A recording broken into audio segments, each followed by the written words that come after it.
A paz do nosso Senhor Jesus Cristo. Estamos aqui hoje para mais um dia de leitura.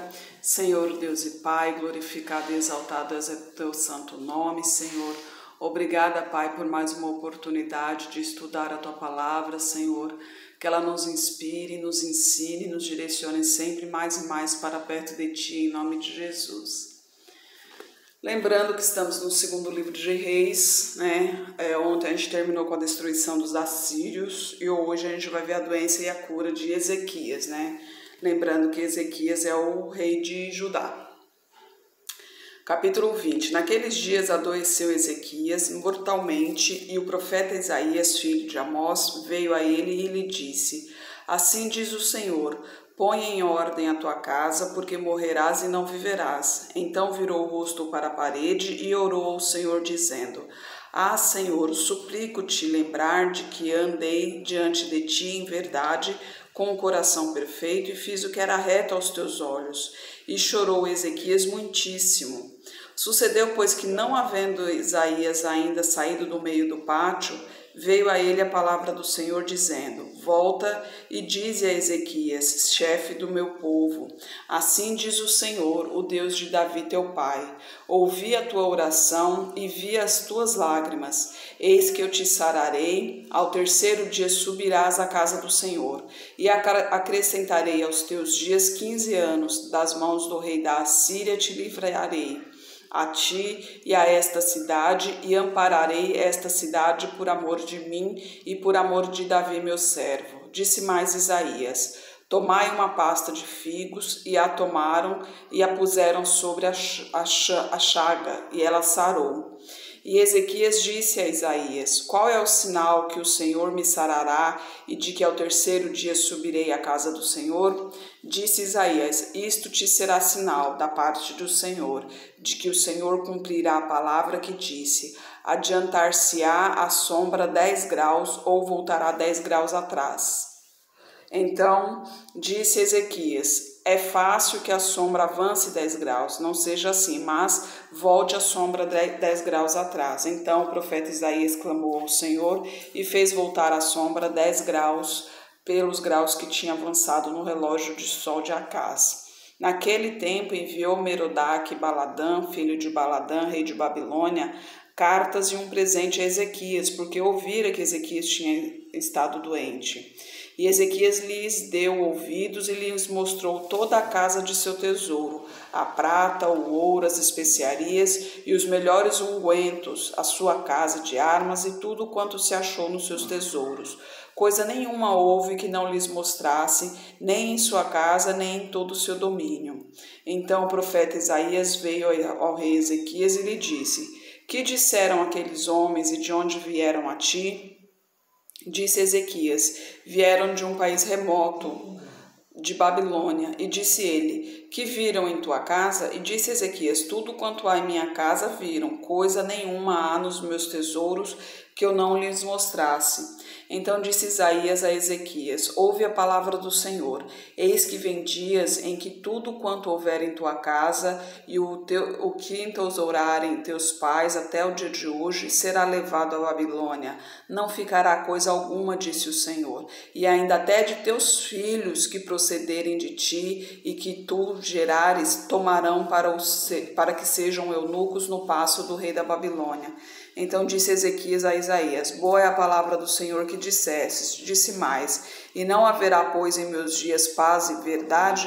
Ora, os demais atos de Ezequias, todo o seu poder, como fez a piscina e o aqueduto, e como fez vir a água à cidade, porventura não está escrito no livro das crônicas dos reis de Judá? E Ezequias dormiu com seus pais, e Manassés, seu filho, reinou em seu lugar. Aqui, né, mais uma vez, Deus mostrando a sua benevolência, né? Ezequias adoeceu e Deus avisou para ele que essa doença era uma doença de morte, que ele não sararia, né? Mas Ezequias fez Deus lembrar de tudo que Ezequias fez, que ele andou reto nos caminhos do Senhor. Ele nunca se afastou de Deus, ele seguiu os seus estatutos, né? Inclusive derrubou os altos ao qual o povo queimava incenso, né? Então ele lembrou a Deus de seus caminhos retos e Deus se arrependeu então de deixá-lo da morte dele e lhe deu mais 15 anos, olha que maravilha, né? Mas depois de tudo isso, Ezequias acaba se orgulhando demais, né? Porque quando foi o povo da Babilônia lá, quando foi o mensageiro, ele mostrou todos os teus tesouros. Isso aqui serve de alerta pra gente. Não é qualquer um que a gente tem que deixar entrar em nossa casa, porque a nossa casa é o templo do Senhor, porque a casa realmente não é nossa, é só emprestada pra gente enquanto a gente vive aqui nesse mundo. Essas casas, tudo pertence a Deus, nossos bens pertencem a Deus, nós mesmos não temos nada. Então a gente tem que cuidar muito bem dos bens. Não que eu tenha que fazer de tudo para deixar uma casa perfeita, que não sei o que, até mesmo porque a palavra de Deus diz que ele não habita em templos feitos por mão de homens. Mas a Bíblia também diz: onde 2 ou mais falarem meu nome, lá estarei. Então Deus normalmente está dentro da nossa casa porque ele está em tudo quanto é canto. O mundo não é nada para ele, porque ele é onipresente, ele está em todos os lugares ao mesmo tempo. Então a gente tem que tomar muito cuidado com quem a gente deixa entrar em nossa casa. Muitas vezes você acha que a pessoa está trazendo bênçãos para sua casa, está te abençoando, ela pode estar te abençoando com palavras, mas o coração é pecaminoso, o coração é malicioso, o coração ele tende ao mal, ele é pecaminoso, ele é o pecado em si, né? Ele é nascido do pecado. Então, por dentro a pessoa está ali amaldiçoando tudo que você tem, invejando, por exemplo, o que você tem. E muitas vezes a gente não tem, assim, se for parar para pensar, a gente não tem nada, uma casa simples, um carro, trabalha, estuda. Isso não é nada, é o básico. Só que a inveja que ele tem não é do que a gente tem, e sim da glória de Deus que resplandece na gente. Porque a nossa casa, por mais simples que seja, quando tem a luz de Deus nela, ela se torna um palacete aos olhos de quem vê. E é essa a inveja que o povo tem, que as pessoas, que os ímpios têm da gente. É essa glória que eles não conseguem enxergar neles mesmos, porque eles estão por caminhos tortuosos. Então que sirva de alerta, não deixe qualquer um entrar à sua porta.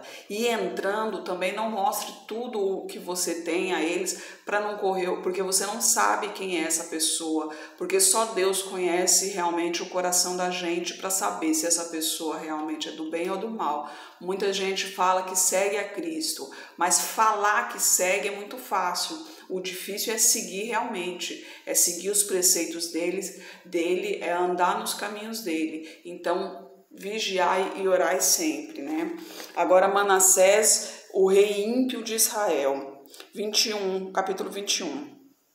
Tinha Manassés 12 anos de idade quando começou a reinar, e 55 anos reinou em Jerusalém. E era o nome de sua mãe Efizibá. E fez o que era mal aos olhos do Senhor, conforme as abominações dos gentios que o Senhor expulsara de suas possessões de diante dos filhos de Israel, porque tornou a edificar os altos que Ezequias seu pai tinha destruído. Levantou altares a Baal, fez um bosque com o que fizera Acabe, rei de Israel, se inclinou diante de todo o exército dos céus e o serviu, e edificou altares na casa do Senhor, da qual o Senhor tinha falado: em Jerusalém porei o meu nome. Também edificou altares a todo o exército dos céus em ambos os átrios da casa do Senhor, e até fez passar o seu filho pelo fogo, adivinhava pelas nuvens, era agoureiro, e ordenou adivinhos e feiticeiros, e prosseguiu em fazer o que era mal aos olhos do Senhor, para o provocar a ira. Também pôs uma imagem de escultura do bosque que tinha feito, na casa de que o Senhor dissera a Davi e a Salomão, seu filho: nesta casa e em Jerusalém, que escolhi de todas as tribos de Israel, porei o meu nome para sempre. Aqui, além de fazer o que era mal aos olhos do Senhor, ele ainda profanou a casa do Senhor, né? Porque onde o Senhor determinou que ele estaria, né? Que ele realmente estaria ali, porque foi a própria palavra dele, foi a própria promessa dele que estaria ali, ele acabou cedendo a outros deuses, né? Então ele profanou o nome do Senhor. Versículo 8. E não mais farei mover e não mais farei mover o pé de Israel desta terra que tenho dado a seus pais, contanto que somente tenham cuidado de fazer conforme tudo o que lhes tenho ordenado e conforme toda a lei que Moisés, meu servo, lhes ordenou. Porém não ouviram, porque Manassés de tal modo os fez errar, que fizeram pior do que as nações que o Senhor tinha destruído de diante dos filhos de Israel. Então o Senhor falou pelo ministério de seus servos, os profetas, dizendo: porquanto Manassés, rei de Judá, fez estas abominações, fazendo pior do que tudo quanto fizeram os amorreus que foram antes dele, e até também a Judá fez pecar com seus ídolos.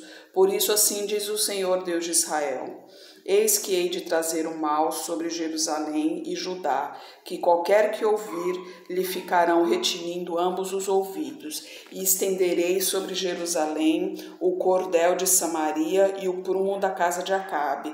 Limparei a Jerusalém como quem limpa o prato, limpa-o e vira-o para baixo, e desampararei os restantes da minha herança. Entregá-los-ei na mão dos seus inimigos, e servirão de presa e despojo para todos os seus inimigos, porquanto fizeram o que era mal aos meus olhos e me provocaram a ira, desde o dia em que seus pais saíram do Egito até hoje. Além disso, também Manassés derramou muitíssimo sangue inocente, até que encheu a Jerusalém de um a outro extremo, afora o seu pecado com que fez Judá pecar, fazendo o que era mal aos olhos do Senhor.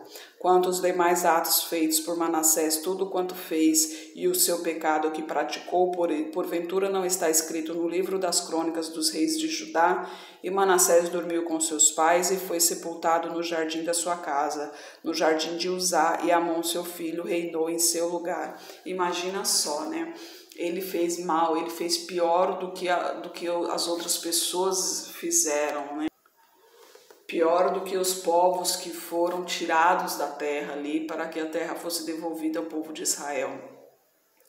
Ele tinha um bom exemplo na família toda, a descendência da família, tanto que Deus prometeu que iria acabar com tudo, porque Deus havia prometido a Davi que manteria Judá, contanto que os seus filhos, né, que a sua descendência permanecesse em seu caminho. Mas Manassés não, ele não só não permaneceu no caminho do Senhor, ele profanou o caminho do o templo do Senhor e ainda fez todo a Judá pecar, porque incentivou a Judá a queimar incensos a Baal, né? A seguir outros deuses, a se prostrarem a outros deuses, né? Aí o reinado de Amon em Judá, no versículo 19. Tinha Amon 22 anos de idade quando começou a reinar, e 2 anos reinou em Jerusalém. Era o nome de sua mãe Mesulemete, filha de Arus e Jotibá. E fez o que era mal aos olhos do Senhor, como fizera Manassés seu pai, porque andou em todo o caminho em que seu pai andara, serviu a ídolos aos quais seu pai tinha servido, e se inclinou diante deles. Assim deixou o Senhor Deus de seus pais, e não andou no caminho do Senhor. E os servos de Amon conspiraram contra ele, e o mataram, o rei em sua casa. Porém, o povo da terra feriu a todos os que conspiraram contra o rei Amon, e o povo da terra pôs Josias, seu filho, rei, em seu lugar. Quanto aos demais atos de Amon, que fez porventura, não está escrito no livro das crônicas dos reis de Judá, e o sepultaram na sepultura do jardim de Uzá, e Josias, seu filho, reinou em seu lugar. Aqui também mais um, né, que infelizmente seguiu ao caminho do mal, né? Seguiu o exemplo do pai ao invés de seguir o exemplo da descendência e fez o que era mal aos olhos do Senhor e obviamente foi morto, não teve o que falar dele, né? A gente continua no capítulo 22. Tinha Josias 8 anos de idade quando começou a reinar e reinou 31 anos em Jerusalém. Era o nome de sua mãe Gedida, filha de Adaías, de Boscate, e fez o que era reto aos olhos do Senhor, e andou em todo o caminho de Davi seu pai, e não se apartou dele, nem para a direita, nem para a esquerda. Olha que maravilha aqui, né? 8 anos. A gente escuta muito falar de crianças sendo colocadas como rei, né? E ali, obviamente, com a permissão de Deus. Mas naquele tempo, o que dá a entender é que as crianças também já tinham também o conhecimento, porque eles eram nascidos e desde pequenos eles eram criados debaixo da lei de Moisés. eles eram ensinados da palavra de Deus, né? Eles eram ensinados e direcionados sempre a andar nos caminhos do Senhor. Alguns tendiam para o mal, obviamente andavam nos caminhos maus, mas os que tendiam para o bem seguiam ao Senhor. Como se tem, né? O caráter nasce com a pessoa não vira má, ela é má. Então, porque a tendência, porque o pecado ele está dentro da gente, ele nos leva a pecar cada vez mais, ele nos leva para o lado mal. Isso aí é natural, a gente é nascido do pecado. Mas a nossa natureza é essa. Agora, o caráter nasce com a gente. Se você não tem como você mudar o seu caráter. Se você pode andar por caminhos tortuosos, mas no fundo você não é uma má pessoa. Chega um momento que Deus tira a venda dos seus olhos, você enxerga realmente o que está acontecendo, as suas atitudes e entende que você não é uma má pessoa, você só estava sendo mal direcionado. Então procura a direção correta e começa a seguir a Cristo, que é o caminho da verdade, que é o caminho da vida, né? Então, isso é uma grande lição para a gente, né? Que as crianças já começavam a reinar, e essa daqui, por exemplo, né? Josias, ele tinha apenas 8 anos, e ali ele já tinha a noção de que ele tinha que seguir os caminhos de Davi, né? Quando fala Davi, seu pai, no caso estava dizendo da sua descendência, da sua linhagem, né?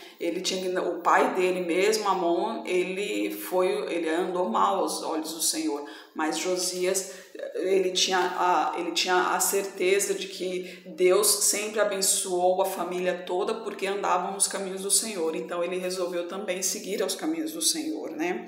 Aí Josias repara o templo no versículo 3. Sucedeu que no ano 18º do rei Josias, o rei mandou ao escrivão Safã, filho de Azalias, filho de Mesulão, à casa do Senhor, dizendo: sobe a Ilquias, o sumo sacerdote, para que tome o dinheiro que se trouxe à casa do Senhor, o qual os guardas do umbral da porta ajuntaram do povo, e que o deem na mão dos que têm cargo da obra e estão encarregados da casa do Senhor, para que o deem àqueles que fazem a obra que há na casa do Senhor, para repararem as rachaduras da casa, aos carpinteiros, aos edificadores e aos pedreiros, para comprar madeiras e pedras lavradas, para prepararem a casa. Porém não se pediu conta do dinheiro que se lhe entregara nas suas mãos, porquanto procediam com fidelidade. Então, e ele andava tão nos caminhos do Senhor que a primeira coisa que ele fez foi renovar, né? Foi reformar o templo do Senhor, né? Aí Ilquias acha o livro da lei no versículo 8. Então disse o sumo sacerdote Ilquias ao escrivão Safã: achei o livro da lei na casa do Senhor. E Ilquias deu o livro a Safã e ele o leu. Então o escrivão Safã veio ter com o rei e, dando-lhe conta disso, teus servos ajuntaram o dinheiro que se achou na casa e o entregaram na mão dos que têm cargo da obra, que estão encarregados da casa do Senhor. Também Safã, o escrivão, fez saber o rei, dizendo: o sacerdote Ilquias me deu um livro, e Safã o leu diante do rei. Sucedeu, pois, que, ouvindo o rei as palavras do livro da lei, rasgou as suas vestes, e o rei mandou a Ilquias, o sacerdote, a Aicão, filho de Safã, a Quibor, filho de Micaías, Safã, o escrivão, e Asaías, o servo do rei, dizendo: ide e consultai o Senhor por mim, pelo povo e por Judá, acerca das palavras deste livro que se achou, porque grande é o furor do Senhor que se acendeu contra nós, porquanto nossos pais não deram ouvidos à palavra deste livro, para fazerem conforme tudo acerca de nós está escrito. Então, aqui, quando ele descobriu o livro das leis, né, que Moisés escrevia, que Deus mandou Moisés escrever tudo o que acontecia, além dos 10 mandamentos, tudo, ele narrava toda a história. Então, a gente leu muitos dos livros aqui, a gente leu que era a narração deles, né? Moisés escrevia e depois Josué continuou escrevendo. Então, quando ele se achou o livro, ele viu que esse mau caminho já vinha de muito tempo, desde o Egito já aconteceu isso, né? Então ele na hora ele se irou, falou, não, chama o Senhor, vamos clamar ao Senhor para ver o que ele quer de nós, né? Para ver o que ele quer, o que a gente faça agora. Aí Uda profetiza no versículo 14. Então foi o sacerdote Ilquias e Aicão, Aquibor, Safã e Asaías, a profetisa Uda, mulher de Salum, filho de Tikva, o filho de Arás, o guarda das vestiduras, e ela habitava em Jerusalém na segunda parte, e lhe falaram.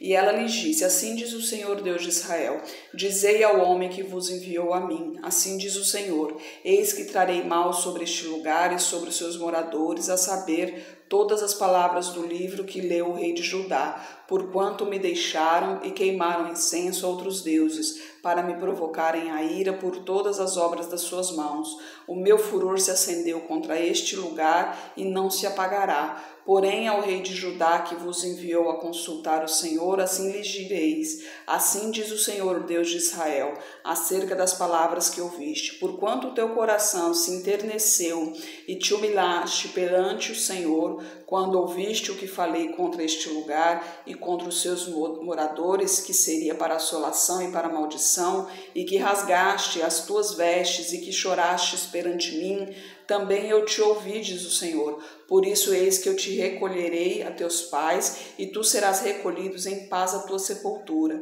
e os teus olhos não verão todo o mal que hei de trazer sobre este lugar. Então tornaram a trazer ao rei a resposta.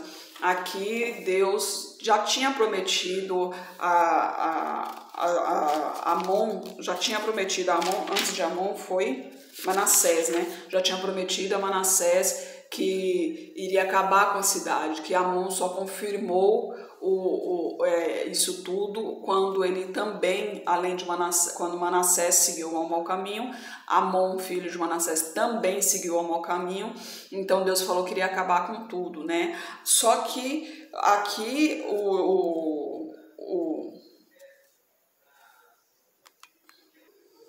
Josias, né? Só que aqui Josias ele andou aos caminhos do Senhor, né?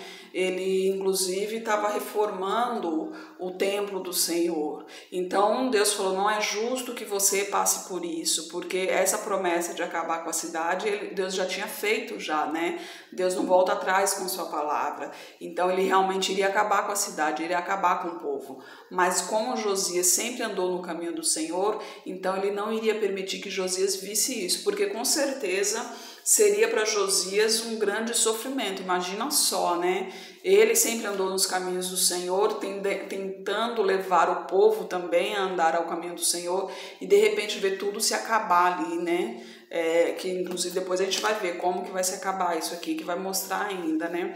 Então imagine o sofrimento que seria para ele. Então Deus o levaria para que não sofresse com a destruição do povo de Israel, né? E amanhã a gente vai ver a reforma promovida por Josias. Ele vai falar sobre a reforma só que antes eu vou dar uma lida para ver se é muitos detalhes técnicos, que se for a gente pula esse capítulo e já passa para frente, né? Senhor Deus e Pai, glorificado e exaltado és o teu santo nome, Senhor. Eu peço a Ti, Pai, eu agradeço a Ti, Pai, pela leitura de hoje, pelas Tuas mensagens, Senhor, por Tua palavra, Pai. Eu peço a Ti que esteja conosco, Senhor, esteja com essa pessoa que está orando comigo, Pai, derrama a Tua unção sobre ela, Senhor, manifeste o Teu poder na vida dela, Pai, a todos os Seus servos, Senhor, que eles sejam fortalecidos, meu Pai, que sejam inspirados cada vez mais, Senhor, que eles respirem cada vez mais o Teu Espírito, Senhor, que sintam o Teu perfume, Pai, que sintam o Teu cheiro, que andem sempre sob suas asas, Pai, fortalecendo-os, direcionando-os, conceda-nos sabedoria e discernimento, Pai, pois estamos em momentos difíceis, Pai, onde muita gente está desanimado, está com depressão, está com síndrome do pânico. Essa pandemia veio para assolar a terra, mas a gente sabe que isso é só o início das dores, Pai.